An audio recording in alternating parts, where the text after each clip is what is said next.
আসসালামু আলাইকুম। কি অবস্থা গর্বিত জাতি? আশা করি সকলেই ভালো আছেন। ভিডিও শুরুতেই ভালোবাসা অবিরাম। এই ঝালমুড়ির দোকানের ভিডিও করার জন্য অনেকেই আমাকে বলেছিলেন যে এই ঝালমুড়িটা নাকি রংপুরের মধ্যে বেস্ট একটা ঝালমুড়ি।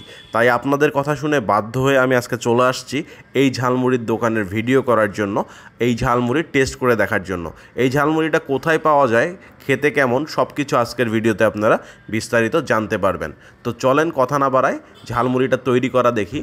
কি দিয়ে ঝালমুড়িটা তৈরি করে দেখেন। এখানে কিন্তু ঝালমুড়ির মধ্যে ছোলা দেয়া হলো, তারপরে তাদের বিভিন্ন ধরনের মশলা দেয়া হলো, পেঁয়াজ মরিচ দেয়া হলো।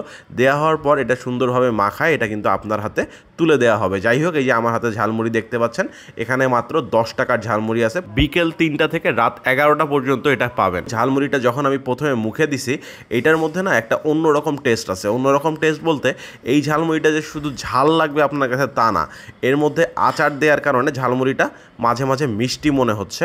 আর ঝালের পরিমাণটা আর মিষ্টির পরিমাণটা এতটা সুন্দরভাবে মিক্স করে দেয়া, যে কারণে খেতে কিন্তু ভালো লাগতেছে। আর এখানে আপনার ছোলা দেওয়ার কারণে মুড়ির স্বাদটা আরও বেড়ে গেছে। সব মিলে এটা ভালোই মনে হয়। আর দেখেন, এখানে প্রতিদিন কিন্তু অনেক মানুষ ভিড় করে এই ঝালমুড়িটা খাওয়ার জন্য, অনেক ধরনের মানুষ। আর এই ঝালমুড়িটা খেতে হলে আপনাকে কোথায় যেতে হবে? আপনাকে যেতে হবে কেরানীপাড়া চৌরাস্তার মোড়ে। তবে একটা অভিযোগ আছে, কেরানীপাড়া চৌরাস্তার মোড়ে এটা কিন্তু বাজারের পাশে অবস্থিত। তো বাজারের পাশে অবস্থান করার জন্য এই ঝালমুড়ির দোকানের পাশে হয়তো বা মুরগির দোকান আছে, এই কারণে মাঝে মাঝে মুরগির একটা গন্ধ কিন্তু নাকে চলে আসে, যেটা একটু বিরক্তিকর।